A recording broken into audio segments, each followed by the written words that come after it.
भगवान की शुक्राने हैं। गुरु भगवान को नमन है।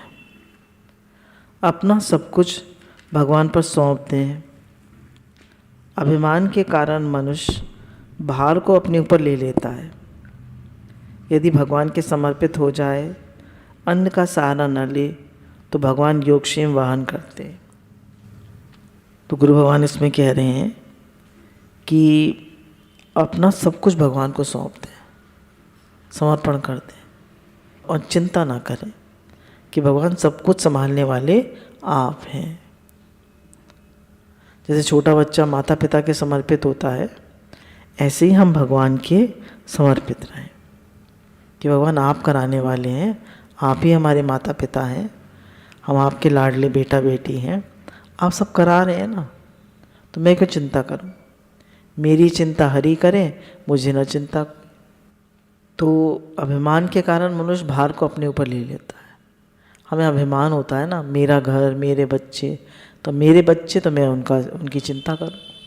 भगवान के बच्चे तो मैं क्यों चिंता करूं? भगवान का घर है, भगवान का बिजनेस है, सब कुछ भगवान का है, तो मैं क्यों चिंता करूं? जितने भी संत हैं वो परमार्थ और व्यवहार को अलग अलग करके बताते हैं, पर यहाँ पर गुरु हमको बताते हैं, स्वामी राम सुखदास जी बता रहे हैं कि परमार्थ और व्यवहार अलग अलग नहीं है, एक ही है। व्यवहार को भी परमार्थ का ही रूप दे दो कि सब कुछ भगवान का है। घर भगवान का, बच्चे भगवान के, सब क्रिया भगवान के लिए, सब भगवान का ही, अलग कुछ है ही नहीं। तो सुबह से रात तक आप जो भी कुछ कर रहे हैं वो सब भगवान के लिए कर रहे हैं, भगवान की स्मृति बनी रहे बस। अब हम अन्न का सहारा लेते हैं तो भगवान योगक्षेम वाहन नहीं करते। अब हम अन्न का सहारा लेते हैं तो भगवान योगक्षेम वाहन नहीं करते। तो अन्न का सहारा नहीं लेना है, दूसरों का सहारा नहीं लेना है, किसी का भी पैसे का आधार, किसी व्यक्ति का आधार, किसी वस्तु का आधार, किसी का आधार नहीं लेना है। बस सिर्फ भगवान की तरफ देखना है कि भगवान आप है ना, तो मुझे क्यों चिंता करनी? आप है ना। कोटेशन कहीं देखा था लिखा हुआ, मेरे भगवान बैठे हैं तो मुझे क्या चिंता। मुझे कुछ नहीं चाहिए, ऐसा भाव होने पर भगवान अपने आप आवश्यकता पूर्ति करते हैं। जब हम अंदर में ये दृढ़ संकल्प कर लेते हैं मुझे कुछ नहीं चाहिए, ये एक बहुत बड़ी वो है अंदर में, उससे एकदम शांति आ जाती है। क्योंकि सारा दुख चाहना का ही तो है। चाह गई, चिंता गई, मनवा हुआ बेपरवाह, जिस जीव को चाह नहीं सो शाहों का शाह। तो चाह ना गई तो सब चिंता भी गई, सब टेंशन भी मिट गई। तो वही जीवन क्या है? ख्वाहिशें ख़त्म, तो यही जीवन है। और ख्वाहिशें हैं, इच्छाएं हैं, तो यही हमको दुखी करती हैं। तो कह रहे हैं जब आप निरिच्छा हो जाओगे, सब इच्छाएं भगवान के समर्पित कर दोगे, तो भगवान अपने आप संभाल करेंगे, सब इच्छाओं की पूर्ति भी भगवान करेंगे। ये दृष्टांत कई बार हम दे चुके हैं कि एक बार स्वामी जी ने अपना अनुभव लिखा था कि मुझे डॉक्टर ने कहा कि आपको सोयाबीन आपको प्रसाद में पाना है, क्यों? उन्हें प्रोटीन की डेफिशिएंसी हो गई होगी, तो आप सोयाबीन खाइए। तो अब भैया साधु को सोयाबीन बना के कौन दे? तो उन्होंने चाहा कि भाई कोई सोयाबीन बन ले आए भिक्षा में, पर कोई नहीं लाया। जब तक उनको इच्छा थी तब तक कोई सोयाबीन बना के नहीं लाया। पर जब वो निरिच्छा हो गए, उन्होंने कहा भगवान आपको खिलाना है तो खिलाइए, नहीं तो मुझे नहीं चाहिए। तो दूसरे दिन कई लोग सोयाबीन बना लाए। आप किसी चीज़ की बहुत इच्छा करिए, वो नहीं आएगी, और आप छोड़ दीजिए, समर्पित हो जाइए। हार पड़े हो स्वामी के द्वारे, दीजिए बुद्धि विवेका। जब हार जाता है मनुष्य, कोई चीज़ है हमको लॉस हो रहा है, लॉस हो रहा है, लॉस हो रहा है, नहीं हमारा कोई प्रॉपर्टी नहीं बिक रही, नहीं बिक रही, नहीं बिक रही, हम हार गए कोशिश कर करके। जब समर्पण कर देते हैं तो बिक जाती है। इसका एक साइंस है कि जब हम इच्छा को पकड़े रहते हैं तो इच्छा फैलती नहीं है, लोगों तक नहीं जाती, हमने पकड़ा हुआ है ना इच्छा को। और जब हम इच्छा को छोड़ देते हैं कि मुझे कुछ नहीं चाहिए, तो सब लोगों में फैल जाती है। समझे? आपने किसी चीज़ को पकड़ के रखा है तो वो कैसे दूसरे तक जाएगी? और आपने छोड़ दी मुझे कुछ नहीं चाहिए, तो सब में फैल गई ना वो, कोई ना कोई इच्छा पूरी कर देगा। जिसको भगवान प्रेरणा दे देंगे वो इच्छा पूरी कर देगा। तो इसलिए गुरु कह रहे हैं कि तुम निरिच्छा हो जाओ, मुझे कुछ नहीं चाहिए, ऐसा भाव होने पर भगवान अपने आप आवश्यकता की पूर्ति करते हैं।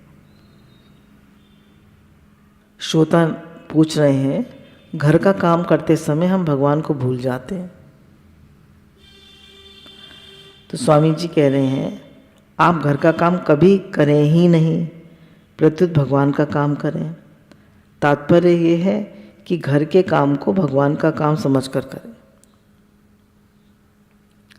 कह रहे हैं आप घर का काम करिए ही नहीं, भगवान का काम करिए। घर के काम को भगवान का काम समझ के करिए। मैं तो भगवान की सेवा कर रहा हूँ, मैं तो ठाकुर जी की सेवा कर रहा हूँ, मैं तो मंदिर की सेवा कर रहा हूँ, है ना। झाड़ू लग रही है, भगवान के मंदिर की सफाई हो रही है, प्रसाद बन रहा है, भगवान को भोग लगाने के लिए प्रसाद बन रहा है, आप स्वयं शरीर को निला रहे हैं, भगवान का शरीर है, उसकी संभाल हो रही है। हर चीज़ को भगवान से जोड़ दीजिए, हर क्रिया भगवान के लिए होने दीजिए। आप जन्मने वाले शरीर बनेंगे तो मरने वाले भी बनना पड़ेगा। आप जन्मने मरने वाले नहीं हो, न जयते म्रियते वे कदाचित। आप तो जन्मने मरने वाले को जानने वाले हो। अब दो हैं, एक प्रकृति, एक पुरुष, एक संसार और एक परमात्मा। तो शरीर और संसार तो एक है, और परमात्मा और आत्मा एक है। हाँ, जीवात्मा और परमात्मा एक है। अब हम अपने को क्या मानते हैं? हम अपने को शरीर मानते हैं। ये सबसे बड़ी भूल है, क्योंकि शरीर तो देखिए बराबर बदल रहा है, नित्य वियोग हो रहा है शरीर का, नित्य। हमसे नित्य शरीर छूट रहा है, नहीं में जा रहा है। तो जो छूट रहा है, देखिए बचपन छूट गया, बचपन के दोस्त छूट गए, कॉलेज छूटा, कॉलेज के दोस्त छूटे, फिर माता पिता छूटे जिनके माता पिता नहीं है, जवानी छूटी, फिर बुढ़ापा छूटा, फिर मृत्यु आ जाती है। तो सब कुछ छूट रहा है ना। तो जो सब कुछ छूटने वाला है उसमें हम क्या अपना मन लगाएं? और परमात्मा कभी नहीं बदलते। तो जो और सत्य है, और शरीर जो है ये जो क्षण क्षण बदल जाए वो सत्य होता है। जैसे एक आदमी अपनी गवाही को बार बार बदले तो हम उसे क्या कहेंगे? झूठा। अब ये संसार प्रतिक्षण बदल रहा है ना, इसको क्या कहेंगे? झूठा। और भगवान कभी बदलते? भगवान तो नित्य एक रस है। जो नित्य एक रस है वही परमात्मा सत्य है, उन्हीं से प्रेम करना है। तो हम तो जन्मने मरने वाले को जानने वाले हैं, हम शरीर से अलग हैं और हम शरीर को जानने वाले हैं, हम शरीर नहीं हैं। हम कहते हैं ना मेरे पेट में दर्द हो रहा है, मेरे सर में दर्द हो रहा है, तो मैं सर में दर्द तो नहीं हो रहा, मैं सर में दर्द तो हो रहा है कहते हैं, मैं पेट में दर्द हो रहा है नहीं, मेरे हाथ में सूजन आ गई है, तो हम मुझसे अलग है ना ये। तो ये तो मेरे क्या नहीं, मेरा स्वेटर, मैं स्वेटर तो नहीं कहते, स्वेटर जैसे मुझसे अलग है ऐसे ही शरीर भी मुझसे अलग है। अवस्थाएं बदलती रहती हैं पर आप निरंतर रहने वाले हो। आपका संबंध परमात्मा के साथ है। आप नाशवान के सम्मुख हो गए, यही परमात्मा से विमुख होना है। परमात्मा से विमुख होना क्या है? कि हम नाशवान के सम्मुख हो गए, हम संसार के सम्मुख हो गए, इच्छाएं, इंद्रियों की बातें, व्यवहार, इस सब के सम्मुख हो गए। सत्संग अभी चल रहा था तो किसी ने प्रश्न पूछा कि मुझे गुस्सा बहुत आता है। गुस्सा क्यों आता है? हमारी दृष्टि पूरे टाइम व्यवहार पे रहती। वो क्या कर रहा है, वो क्या कर रहा है, उसने क्या किया, उसने क्या किया, ऐसे क्यों हो रहा है, वैसे क्यों हो रहा है। हमारी दृष्टि पूरे टाइम व्यवहार पे रहती है। व्यवहार पर दृष्टि रहती है तो हम दुखी सुखी होते हैं, हमारे मन की नहीं होती। व्यवहार में तो कभी मन की नहीं होगी, फिर हमें गुस्सा आएगा। तो हमारा संबंध जो है वो परमात्मा के साथ है, नाशवान के साथ नहीं है। नाशवान के साथ संबंध मानेंगे तो परमात्मा का अनुभव नहीं होगा, परमात्मा से विमुख हो जाएंगे। तो नाशवान क्या है? ये संसार, ये शरीर, इंद्रियों से दिखने वाली चीज़ें, शब्द स्पर्श रूप रस गंध, ये सब नाशवान मतलब चेंजेबल है सब। पर व्यवहार में कितना कुछ होता रहता है, कभी कुछ कभी कुछ कभी कुछ। आज ही स्वीकार कर लो मैं भगवान का हूँ, मैं संसार का नहीं हूँ। तो ये हमें स्वीकार करना पड़ेगा, मैं भगवान का हूँ, संसार का नहीं हूँ। देखिए, अब हमने अपने को संसार का माना था, शरीर ही माना था अपने को, अभी तक भगवान को तो अपना माना नहीं था। तो अब गुरु हमको कह रहे हैं कि तुम भगवान के हो, भगवान तुम्हारे हैं, तुम शरीर संसार के नहीं हो। तो मैं भगवान का हूँ, भगवान मेरे हैं, इसके साथ मैं शरीर संसार का नहीं हूँ, ये भी पक्का करना पड़ेगा। अगर ये पक्का नहीं करेंगे तो अभी हमारी बात अधूरी रह जाएगी। नाशवान और अविनाशी का विभाग ही अलग है। मैं शरीर हूँ, ये डोरी नहीं खोलोगे तो भले ही भजन ध्यान करते रहो, रात भर नाव चलाते रहो, वहीं की वहीं रहोगे। जैसे 4 अफीमची थे, उनको वृंदावन से मथुरा जाना था। अब रात भर उन्होंने नाव चलाई, पर सुबह देखा, पूछा मथुरा आ गया? तो बोले नहीं, ये तो वृंदावन ही है। क्योंकि अफीम पिए हुए थे, भांग पिए हुए थे, तो चलाते रहे, पहुँचे ही नहीं। किसी ने पूछा भाई क्यों नहीं पहुँचे? रात भर हमने चप्पू चलाया। तो कहा तुम्हारी डोरी तो बंधी हुई है, कैसे पहुँचोगे? तो कह रहे कितना भी भजन ध्यान करो, पर तुम संसार को सत्य मान रहे हो और अपने को शरीर मान रहे हो, तो उन्नति नहीं होगी। तुम्हारे अपने भी शरीर पे और कर्म स्वभाव पे दृष्टि रहेगी, और दूसरों के भी, और तुम दुखी सुखी होते ही रहो।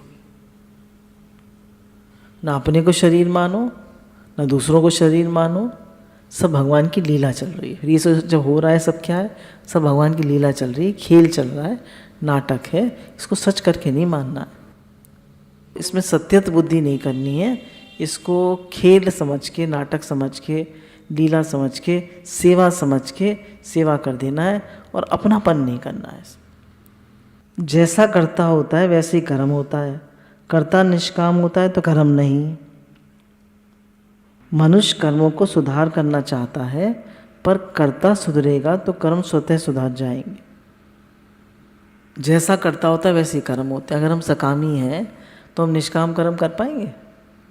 हमने कंबल बांटे पार्क में, लोगों ने कहा कि माता जी कुछ बांट नहीं रही, अब हर साल कंबल बांटती हैं, कुछ ना कुछ दिवाली पे बांटती, कुछ बांट नहीं रही। तो हमने कहा कोई शुक्राना तो मानता नहीं है, हम तो नहीं बांटते। अब कर्ता कैसा हो गया? सकामी। अगर सकामी होंगे तो निष्काम कर्म होंगे। हमने बहुत अच्छी भंडारा लगाया, बहुत बढ़िया प्रसाद बनवाया, बड़े प्रेम से, किसी ने तारीफ़ ही नहीं करी, हमारा मूड ऑफ हो गया। 4-6 लोग तारीफ़ करके जाते तो हमें अच्छा लगता। तो कह रहे हैं कि अगर कर्ता जो है वो निष्काम होगा तभी कर्म निष्काम होगा।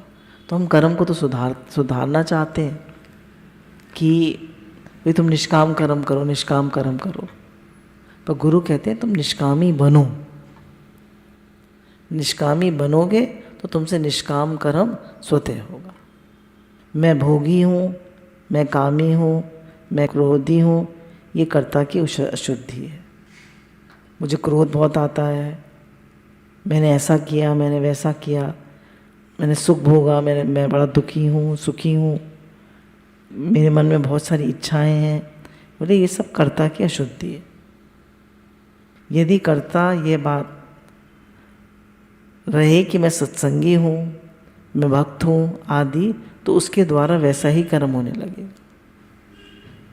अगर हमारे मन में ये भावना आ जाए कि मैं तो सत्संगी हूँ, मैं तो साधक हूँ, मैं तो भगवान का हूँ, भगवान मेरे हैं, तो अब क्रिया कैसे होगी? तो अहमता को बदलने की, कर्ता को बदलने की बहुत ज़रूरत है। तो हम अपने को क्या मानते हैं? सत्संगी, साधक, मैं भगवान का हूँ, भगवान मेरे हैं। बोले भले ही आपकी स्थिति नहीं हुई, पर कहें तो, बात के द्वारा बात को तो माने, समझें तो बात को। उसे एक्सेप्ट तो करें। मैं संसार का हूँ, इस बात को बिल्कुल छोड़ दें। मैं अंदर में ये बात दृढ़ धारणा बना लें, मैं तो केवल भगवान का हूँ, मैं तो भगवान का ही हूँ, मैं संसार का नहीं हूँ। यदि अहमता बदल जाए तो क्रियाएं स्वतः बदल जाएंगी। आपकी अहमता में जो भाव है वह भाव शरीर है। अहमता बदल जाएगी तो क्रियाएं भी बदल जाएंगी। अगर हम अपने को भगवान का मानेंगे, मैं भगवान का हूँ, भगवान मेरे हैं, ऐसा मानेंगे तो क्रियाएं भी बदल जाएंगी। सब क्रियाएं भगवान के लिए हो। और अगर हम अपने को ये मानेंगे कि मैं इस घर का हूँ, बड़ा हूँ, मैं इस घर को चलाने वाला हूँ, मेरा घर है, तो क्रियाएं वैसी होंगी। तो कह रहे हैं अहमता को बदलना है, और आपकी अहमता में जो भाव है वह भाव शरीर है। कहते हैं ना भाव शरीर, भाव शरीर से भजन होता है। एक बार कोई पूछ रहा था भाई भाव शरीर क्या होता है, तो उन्होंने कहा भजन जो है भाव शरीर से होता है। हमने अहमता बदल ली कि मैं भगवान का हूँ, भगवान मेरे हैं, हमको ये दृढ़ हो गई धारणा। अब जो भजन होगा वो कैसे होगा? भगवान के लिए होगा। बिगड़ी जन्म अनेक की, सुधरे आज अभी, होके राम का नाम जप, तजी इसको समाज। भगवान का होके भगवान का नाम का जप करें, और कुसमाज, कुसमाज क्या? ये जो हमने अपने को संसार का मान लिया है और अपने को शरीर मान लिया है, यही कुसमाज है। इसका त्याग करें। जैसा हमारा भाव, स्वभाव, स्वरूप है, वैसी हमारी निष्ठा है। मनुष्य की जैसी अहमता होगी वह वैसा ही हो जाएगा। अगर साधन करना चाहते हो तो भीतर का भाव बदल दो। मैंपन को बदलने में मनुष्य स्वतंत्र है, पर क्रिया को बदलने में स्वतंत्र नहीं है। हम कितनी बार सोचते हैं मैं गुस्सा नहीं करूँगा, मैं गलत भाव नहीं रखूँगा, मैं दुखी नहीं होऊंगा, मैं चिंता नहीं करूँगा, और फिर चीज़ें हो जाती हैं। क्यों हो जाती? इसलिए हो जाती हैं क्योंकि हमने अपनी अहमता को नहीं बदला है। अभी भी हमारे बुद्धि में ये बैठा हुआ है मैं संसार का हूँ, और संसार सत्य है। तो जब हमें अंदर से ये बैठ जाएगा कि मैं तो भगवान का हूँ, संसार में तो लीला चल रही है कर्म अनुसार, अच्छा हो रहा है तो भी बढ़िया, थोड़ा कम अच्छा हो रहा है तो भी बढ़िया, सब खेल चल रहा। और फिर गुरु कहते हैं लीला में, खेल में, करने में सावधान, होने में प्रसन्न। जो भी क्रिया हो रही है उसमें सावधानी पूर्वक करें। ऐसे नहीं लीला चल रही कैसे भी चलो, करने में सावधान, फिर जो उसका रिजल्ट निकले उसमें प्रसन्न रहो। भक्ति बहुत सुगम एवं शीघ्र सिद्धिदायक है। ज्ञान में इष्टदेव ब्रह्म है, भक्ति में वासुदेव सर्वम, सब कुछ भगवान ही है। कि सिद्धि में खास बाधा है, किसी को बुरा न मान। मैं भगवान का हूँ, भगवान मेरे हैं, इस बात की सिद्धि चाहते हैं। वासुदेव सर्वम है ही भगवान, इस बात को पक्का करना चाहते हैं। तो कह रहे हैं सबसे बड़ी बाधा क्या है? दूसरों को बुरा मानना। हम देख पाते हैं सब में भगवान? कौन देख पाता है बताओ? क्यों नहीं देख पाते? प्रश्न का जवाब है ना, क्यों नहीं देख पाते? तो कह रहे हैं उसका जवाब है कि किसी को बुरा न मानना। कोई बुरा नहीं है भले मन के वास्ते। किसी भी प्राणी को बुरा मानना और उसकी बुराई करना, देखना, सुनना एवं बोलना, ये खास बात है। अच्छा, दूसरों को बुरा देखेंगे, बुरा बोलेंगे, बुरा कहेंगे, उनकी बुराई करेंगे तो भगवान देख पाएंगे? बोलो। बहू ऐसी है, बहू ऐसी है, और बहू का सास ऐसी है, सास ऐसी है, अब भगवान देख पाएंगे? नहीं देख पाएंगे। तो खास क्या बाधा है? बुरा देखना, बुरा बोलना और बुरा मानना, ये खास बाधा है।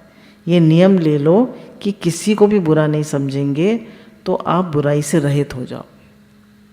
तो ये हमें नियम ले लेना है कि हम किसी को बुरा नहीं समझेंगे, है ही भगवान, अब बुराई मन में आ जाती है, दिख जाती है, खराब लग जाता है मन को, तो मन को वहाँ से हटाना पड़ेगा कि भाई सब अपने अपने स्वभाव प्रकृति से चल रहे हैं, तुम्हारा हट और रोक क्या करेगा। पर है ही भगवान। कारण है कि जो बुराई दिखती है वह आगुंतुक है और स्वरूप से कोई बुरा नहीं है। फिर कोई क्रोध कर रहा है ना, तो क्रोध तो आने जाने वाला है, पर स्वरूप तो कैसा है, शुद्ध बुद्ध निर्विकारी है। ईश्वरंच जीव विनाशी, चेतन अमल, सहज सुख राशि, उसमें मल नहीं है।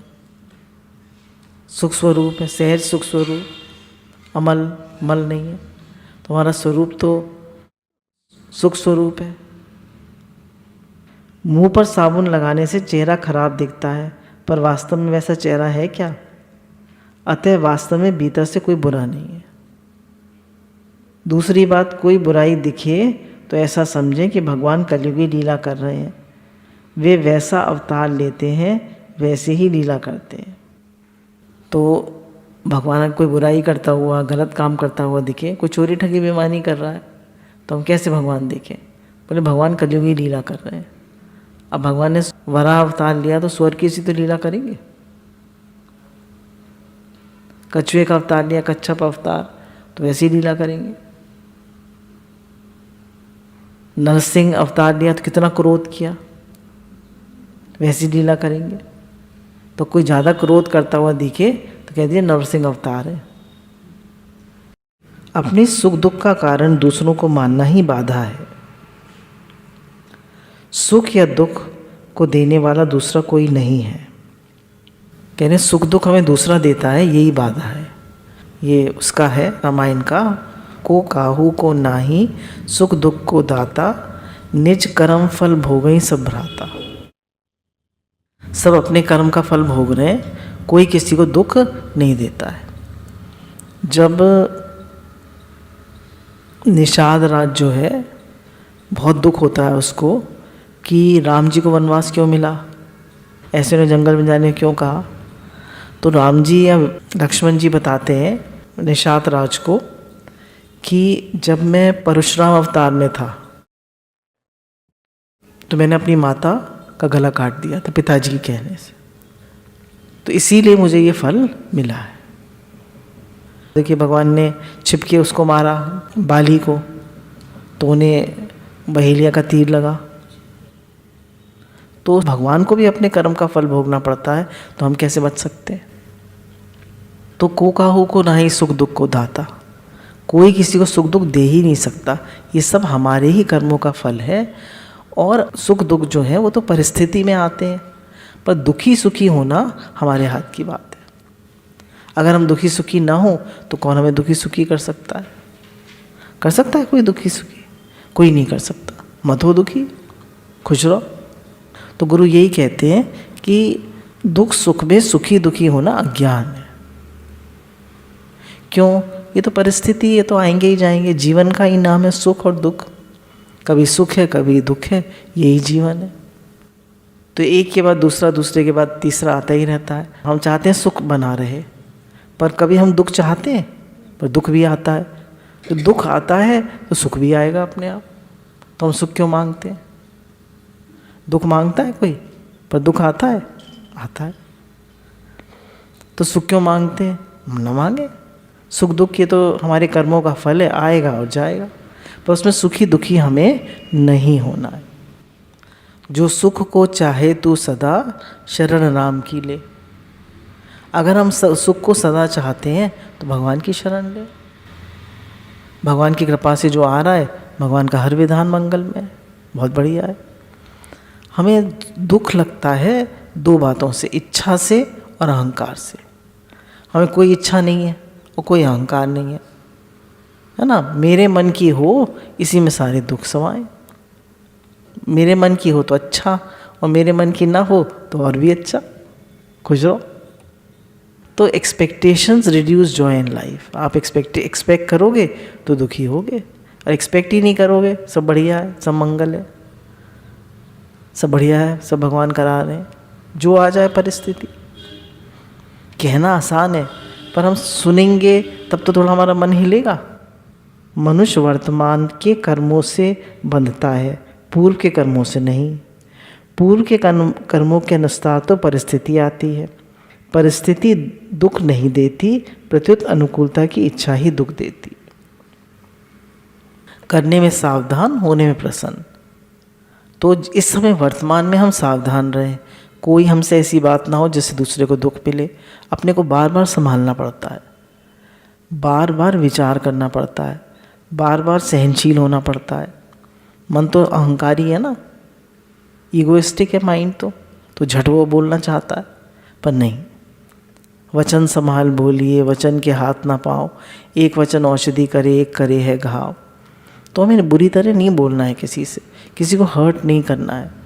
और ये बात भी बहुत अच्छी लगती है गुरु की कि हम सबको अच्छा समझें, बहुत अच्छी बात है, पर किसी को भी बुरा ना समझें, ये सबसे ऊंची बात है ना। किसी को भी बुरा ना समझें। तो जब हम किसी को भी बुरा नहीं समझते, कोई बुरा है ही नहीं, सब भले हैं, सब कोई बुरा है ही नहीं, तो हम सिद्ध हो जाते हैं।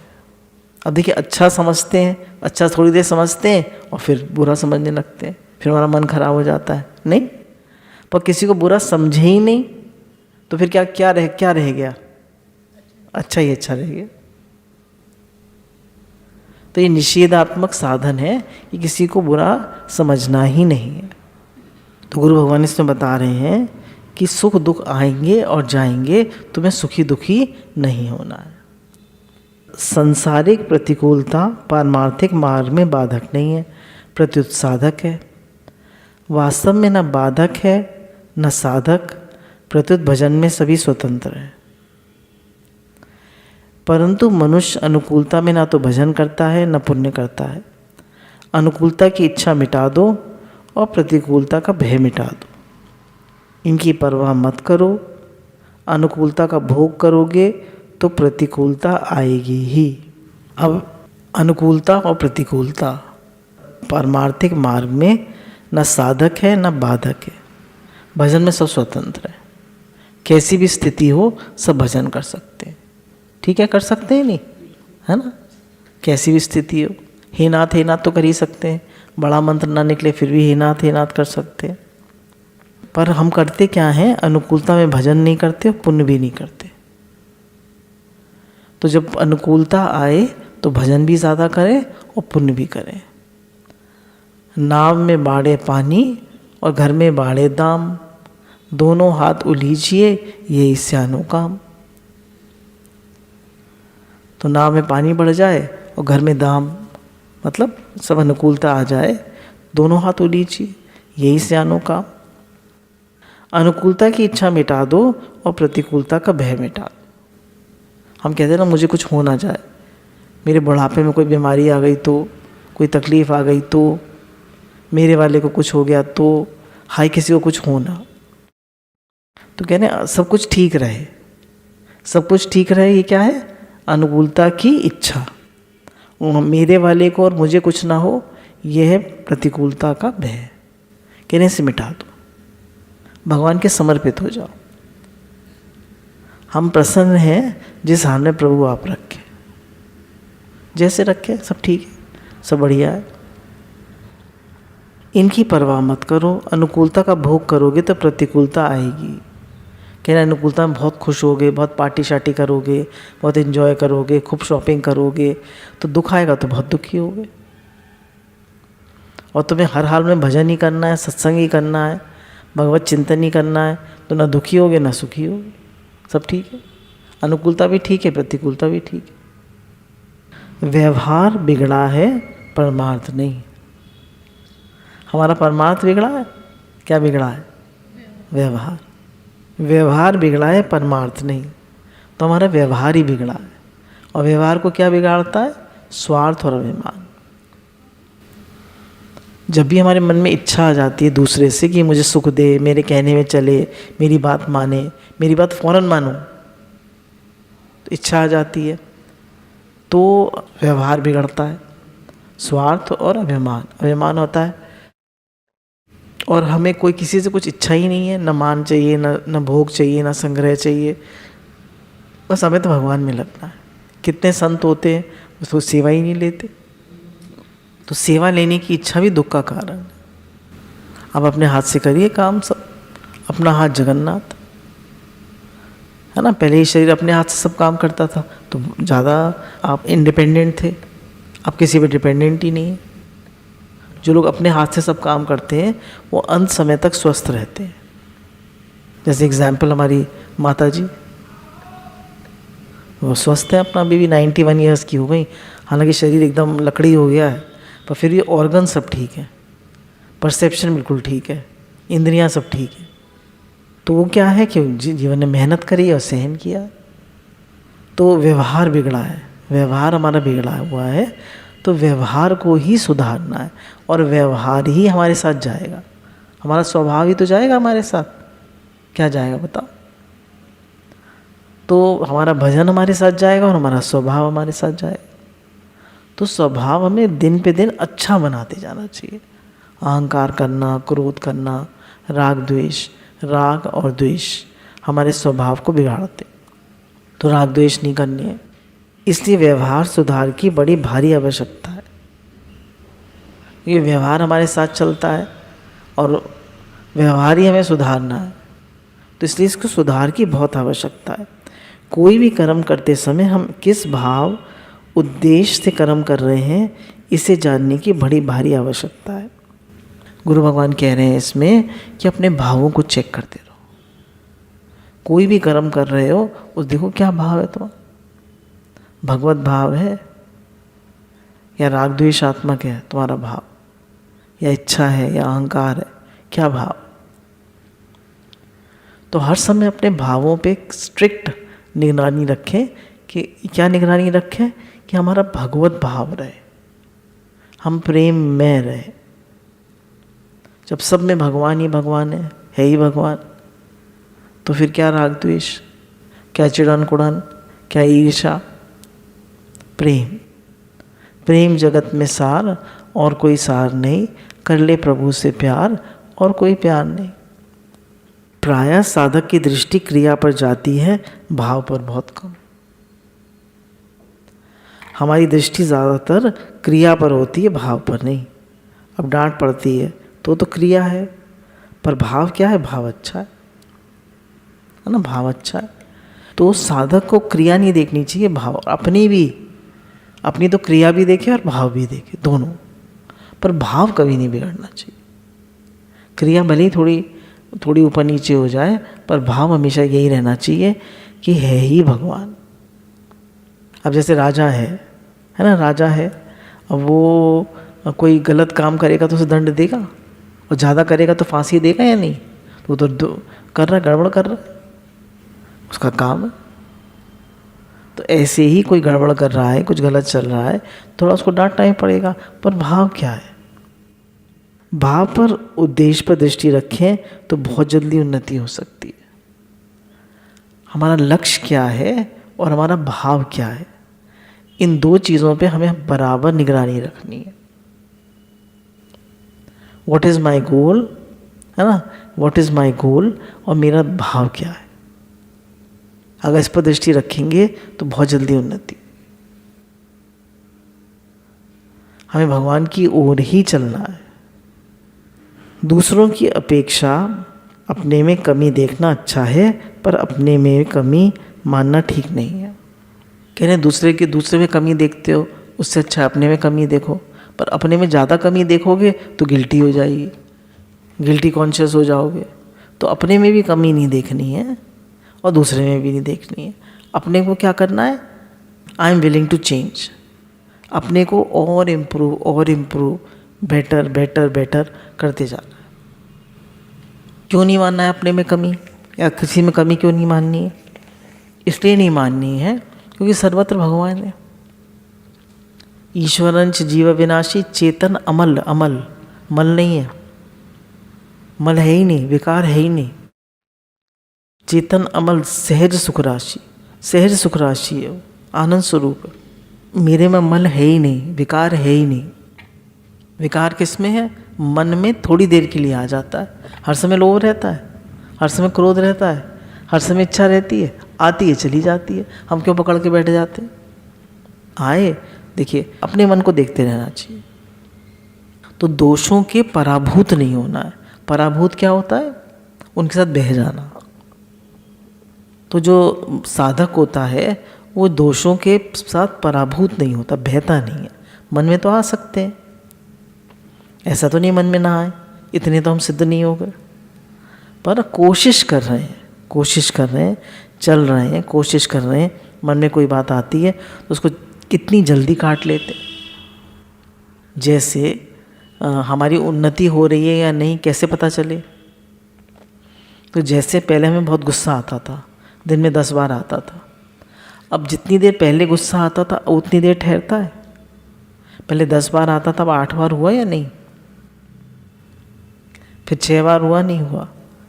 तो देखें गुस्सा हमारा कम हो रहा है और उसकी जो टाइम लिमिट है वो भी कम हो रही है, नहीं? हमारे मन में जो इच्छा आती थी वो कम हो रही है, नहीं? तो ये सब हमारे कम होते जाने चाहिए। कम हो रहे हैं तो इसका मतलब हमारा भजन ठीक हो रहा है, हमारी उन्नति ठीक हो रही है। और हमारे कम नहीं हो रहे, इसका मतलब हमारा भजन ठीक नहीं चल रहा। हमें और भजन करने की आवश्यकता है। मन की चंचलता मिटाने की अपेक्षा बुद्धि की चंचलता मिटाना आवश्यक है। देखिए मन तो चंचल हो सकता है, पर बुद्धि की चंचलता क्या है? आज ये हमारा लक्ष्य है, कल दूसरा लक्ष्य। अब हमने लक्ष्य मान लिया कि मुझे तो भगवान की ओर ही चलना है, मुझे संसार नहीं चाहिए, मुझे भगवान ही चाहिए। अब भगवान जैसे भी रखें, पर ये तो बुद्धि की हो गई स्थिरता। भगवान ने गीता में भी कहा है, बुद्धि योग ददामी। हे अर्जुन, मतलब मैं तुझे बुद्धि योग देता हूँ। और मन तो चंचल है ही, पर बुद्धि चंचल नहीं है। और भगवान ने कहा व्यवसायआत्मिका बुद्धि। गीता में क्या कहा? व्यवसायआत्मिका बुद्धि, मतलब निश्चय आत्मिका बुद्धि। बुद्धि निश्चय कर लेगी तो मन को भी, मन और इंद्रियों को भी बुद्धि के अनुगामी होना ही पड़ेगा। होना पड़ेगा या नहीं? पीछे चलना ही पड़ेगा। तो बुद्धि सबसे प्रधान है, आत्मा के सबसे निकट बुद्धि है। बुद्धि से नीचे फिर मन है, मन से नीचे इंद्रियां हैं, इंद्रियों से नीचे विषय है। तो बुद्धि को बहुत निश्चयात्मिका होने की ज़रूरत है। व्यवसायआत्मिका, हमारा व्यवसाय क्या है? परमात्मा। हमें सब काम भगवान के लिए करना है, हर समय भगवान को याद रखना है।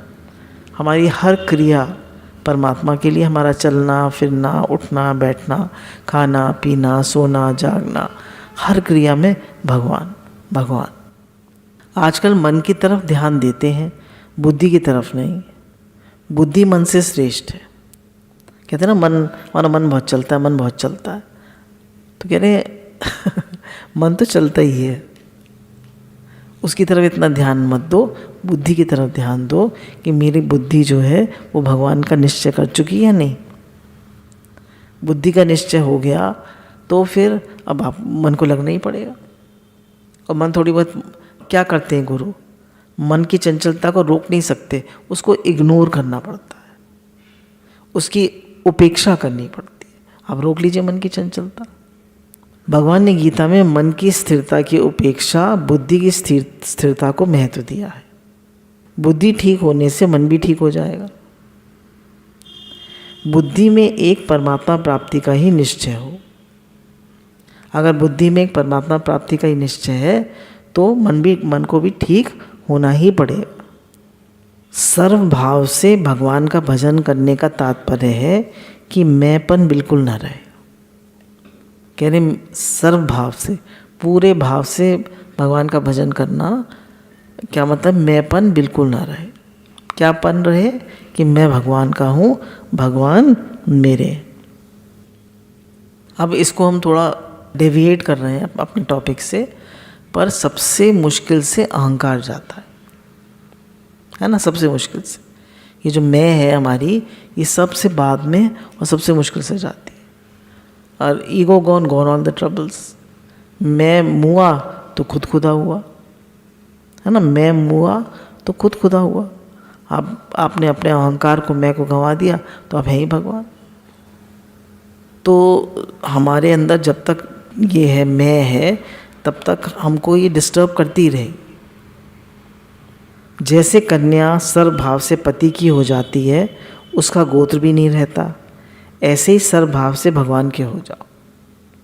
तो जैसे उसने मान लिया, कन्या ने मान लिया कि वो मेरा घर है, ऐसे हमको मानना है कि मैं तो भगवान का हूँ, है ना। जैसे बेटी मान लेती है कि वो मेरा घर हो गया, ऐसे में मानना है मैं तो भगवान का हूँ, भगवान का ही हूँ, अपने कोई भी भाव अलग ना रहे।